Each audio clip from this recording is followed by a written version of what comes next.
De her mennesker har faktisk masser at tale om. Det ved de bare ikke. Endnu. Om et øjeblik vil vi vise dem, at de har mere til fælles, end de umiddelbart tror.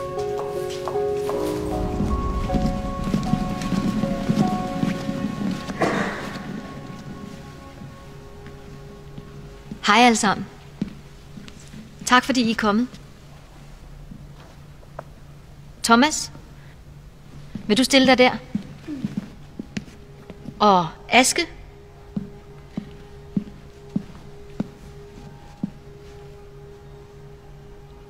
Thomas, du bor med din familie i et dejligt hus på Vinkelhøj 8 i Viby. Før I flyttede ind, var det faktisk dit barndomshjem, Aske. Det er rigtigt. Ja. Fodbold i haven om sommeren. Og... Det kan I forestille mig. Ja, præcis. Vi laver igen. Mathilde, vil du komme herop? Hej. I to har faktisk stået over for hinanden før. Okay. Men der var I 12 år. Og de var i en rugbykamp. Okay, ja. Kampen endte i øvrigt 42-0 til Askes hold. Tak for kampen. Ja, tak. Inger?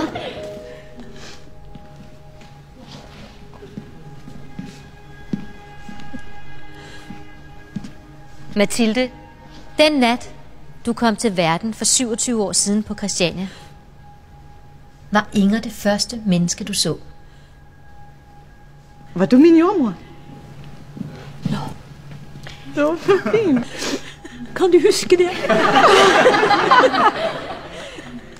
Anna, i 2012 er din mand ude at løbe en tur. Pludselig falder han om med hjertestop. Ja. Heldigvis er der en, der reagerer hurtigt og redder ham. Knud, vil du komme herop? Tak.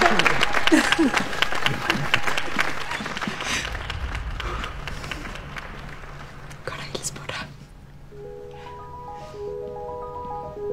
Lige under overfladen kan fuldstændig fremmede vise sig at være nogen, du i virkeligheden er forbundet med. Det er godt et stykke tid siden. Nogen, der vækker glemte minder. Som det allerførste kys. Nogen, der minder dig om, at du ikke er alene. Men at der er andre, der også har en bulldog, der hedder Preben. Nogen som Thomas, der slukkede en brand hjemme hos Vibeke. Vi er så taknemmelige for, at brandvæsenet kom så hurtigt. Nogen, du har gamet med i årevis, men Kender I to hinanden? aldrig hilst på. Nej. Altemann, mød Lil Salt. Det er løgn. Det er topfraggeren. Jeg har fandme kendt den anden i 3-4 år, uden at nogensinde mødt den anden, eller set den anden før. Altså. Hvis vi nærmer os hinanden, kan det være, at vi opdager, at vi deler samme skæbne. Rana og Maha, I kom til Danmark fra Syrien for 4 år siden. Dorit og Jan, I har en lignende historie fra 2. verdenskrig. Jeg har prøvet at være flygtning, og jeg vil aldrig glemme det. Det har betydet usigeligt meget. Og Rikke, det var din oldefar, der risikerede sit liv ved at sejle Jan over Øresund den oktoberaften i 1943.